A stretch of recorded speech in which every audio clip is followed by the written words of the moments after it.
Taste the Daily. Madurai Jeeva Nagar ஜெயகன்புரம் பகுதியில் புரட்சித் தலைவர் எம்ஜிஆரின் 108வது பிறந்தநாள் விழாவையொட்டி அதிமுக பொதுக்கூட்டம் நடைபெற்றது. கூட்டத்தில் அதிமுக முன்னாள் அமைச்சர் செல்லூர் ராஜு கலந்து கொண்டு சிறப்புரையாற்றினார்.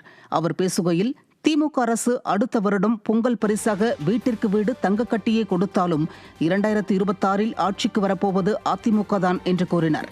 இந்த கூட்டத்தில் ஏராளமான கழக நிர்வாகிகள், தொண்டர்கள் மற்றும் பொதுமக்கள் கலந்து கொண்டனர். சேலம் மாவட்டம் கெங்கவல்லி சட்டமன்ற தொகுதிக்குட்பட்ட வீரகனூர் பகுதியில் பொன்மனச்செம்மல் எம்ஜிஆரின் 108வது பிறந்தநாளை ஒட்டி அதிமுக சார்பில் மாபெரும் பொதுக்கூட்டம் நடைபெற்றது.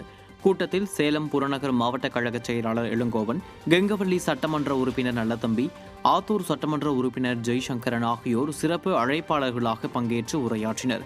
இதில் கழக நிர்வாகிகள், தொண்டர்கள் மற்றும் பொதுமக்கள் திரளானோர் கலந்து கொண்டனர். ராணிப்பேட்டை மாவட்டம் அரக்கோணம் அடுத்த சாலை கிராமத்தில் புரட்சித் தலைவர் எம்ஜிஆரின் பிறந்த நாளை ஒட்டி அதிமுக சார்பில் பொதுக்கூட்டம் நடைபெற்றது. கூட்டத்தில் முன்னாள் அமைச்சரும் கழக மகளிர் அணி செயலாளருமான வளர்மதி பங்கேற்று சிறப்புரையாற்றினார்.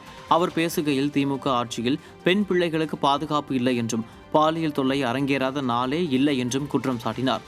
மேலும் இக்கூட்டத்தில் ராணிப்பேட்டை கிழக்கு மாவட்ட செயலாளரும் அரக்கோணம் சட்டமன்ற உறுப்பினருமான ரவி உள்ளிட்ட கழக நிர்வாகிகள், தொண்டர்கள் மற்றும் பொதுமக்கள் பங்கேற்றனர்.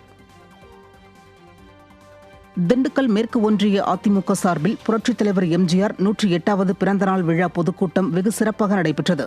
ஏர்போர்ட் நகர் பகுதியில் நடைபெற்ற புரட்சித் தலைவரின் பொதுக்கூட்டத்தில் கழக அமைப்பு செயலாளர் மருதராஜ் சிறப்பு விருந்தினராக பங்கேற்று உரையாற்றினார்.